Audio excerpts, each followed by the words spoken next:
Connecticut woman is suing Harvard University, accusing the school of seizing a photo of her ancestor and then using it for profit. Tamara Lanier claims that Harvard commissioned a racist scientist in the 1950s who was trying to prove African-American slaves were inferior to white people. She says that scientist forced her great-great-great-grandfather, known as Papa Renti, to pose for photos in which Harvard has since been selling.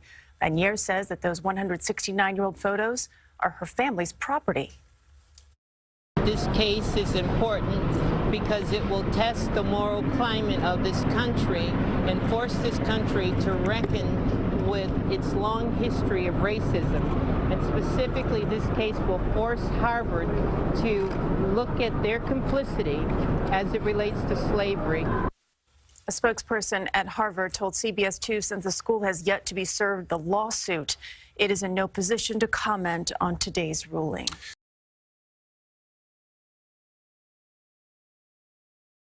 West have killed at least 3 people, and more rain is expected to hit the region. Governors in Nebraska, Iowa, Wisconsin, and South Dakota have declared states of emergency. Parts of western Michigan are also under a state of emergency.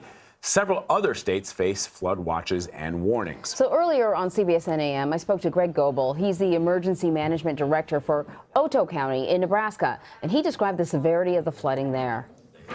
We're in Otoe County and the city of Nebraska City. We're on the eastern end of the state of Nebraska, which is directly attached to the Missouri River.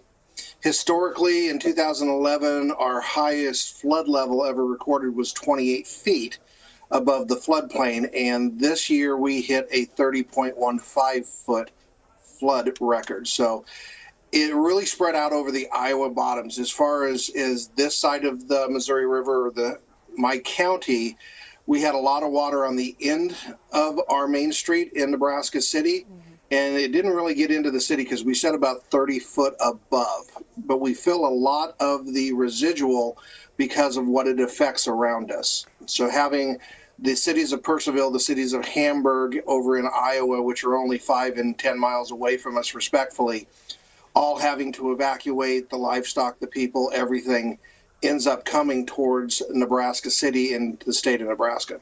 Interesting. So is the population swelling in your county as a result? What are sort of the biggest concerns for your county right now?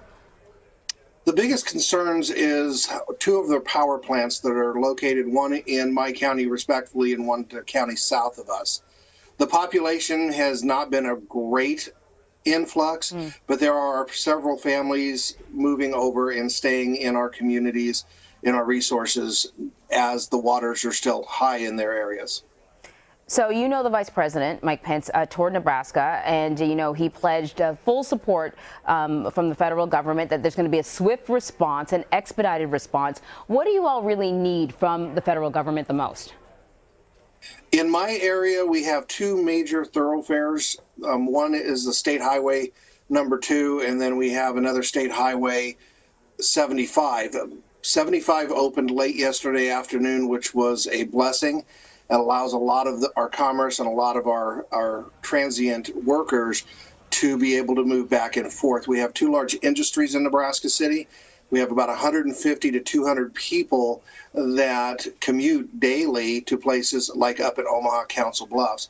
They were stranded. They could not get to their homes, so our community was basically supporting them for a while. So listen, Greg, your best estimation, and it might be hard to do considering where we are now in this whole thing, that there's more rain coming, there's more snow melting, but when do you think things will get back to normal in Otoe County? Well, if 2011 was an indication, it will bounce back relatively quickly as the roads open up.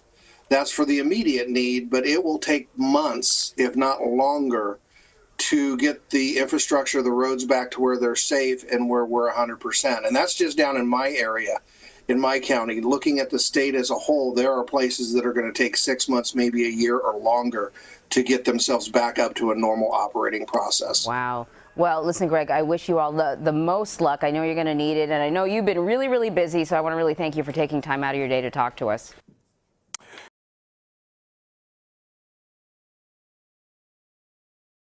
Administrators at Mizzou fired a campus police officer today after a photo surfaced of him in blackface. Our Betsy Webster is on campus now in Columbia with the very latest new at 6.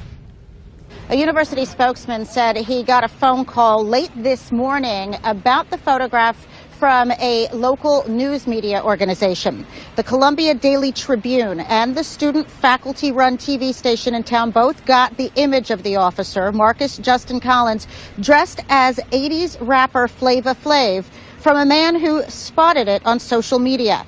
The school spokesman said they approached the officer, who confirmed it was him, then swiftly fired him.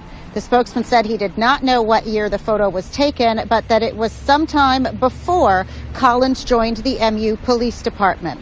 Now, you may recall that Mizzou had some serious problems with race relations. We reported on a lot of it about three and a half years ago. We'll be talking with students and have that for you tonight at 10. Betsy Webster, KCTV5 News. Chancellor Alexander Cartwright said in a statement that racism, hate, and insensitive behavior have no place on our campus, and we are committed to our values of respect, responsibility, discovery, and excellence, and in making our campus a place where everyone feels welcome and protected.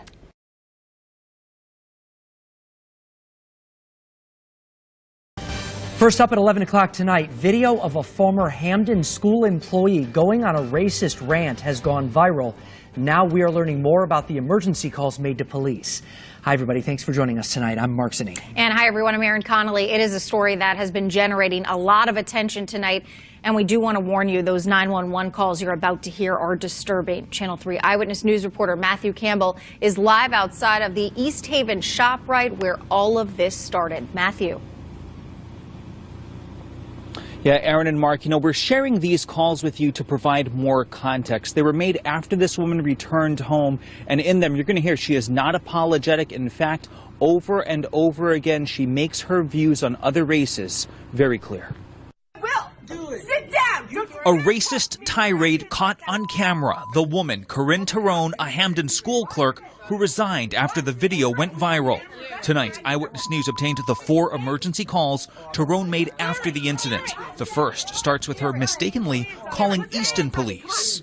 Ma'am, you're not in Easton. We don't have a Stop and Shop. So what town are you in? East Haven. Okay, you called Easton. All right, go son. She hangs up, calls East Haven, and unapologetically shares her side of what happened in the aisles of Shoprite on Friday night. And I turned around to my daughters and I said, "Oh, Jesus Christ." The man in his little scooter said, "Are you talking to me, bitch?" And I said, "No."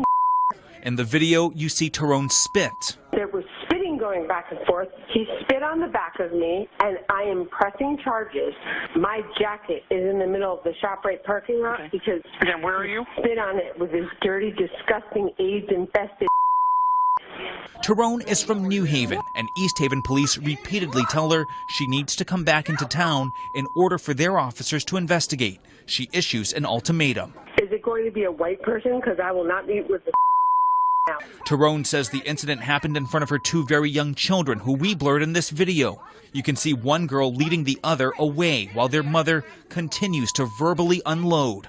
We learned DCF is now involved after Hamden schools contacted them. The school department is reassuring parents Tyrone was a clerk and was not in schools and not interacting in any way with students, parents, or school-based staff.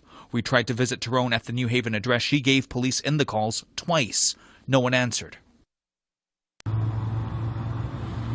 Now, since this story broke, our Facebook page has been flooded with hundreds of comments and shares. One of the biggest questions many of you have is, could this end in an arrest? Police tell us right now, if a victim or witnesses do not come forward, no charges can be pressed. And right now, no one has come forward. That is the latest. Live here in East Haven tonight. Matthew Campbell, Channel 30 News.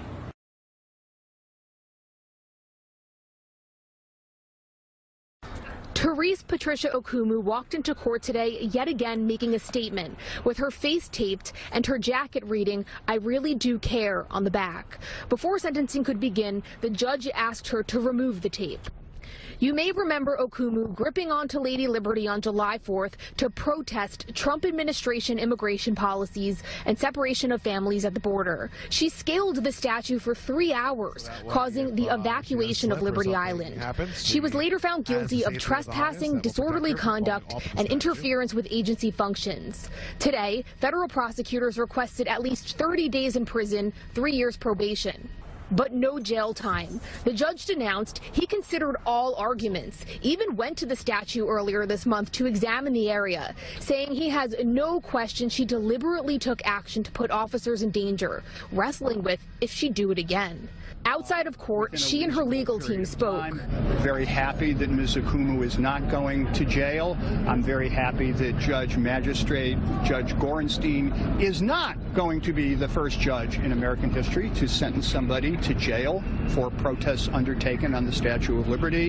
Despite federal prosecutors' requests, Okoumo received 5 years probation and 200 hours of community service. After the judge having been informed in court today, Okoumo has been offered a job and has no history of prior criminal conviction. It was also decided today that since she is starting a job, her ankle bracelet will be removed. Now, the judge made it clear today if she commits another crime, she will face jail time. We're live in Lower Manhattan. Jenna DeAngelis, CBS 2 News.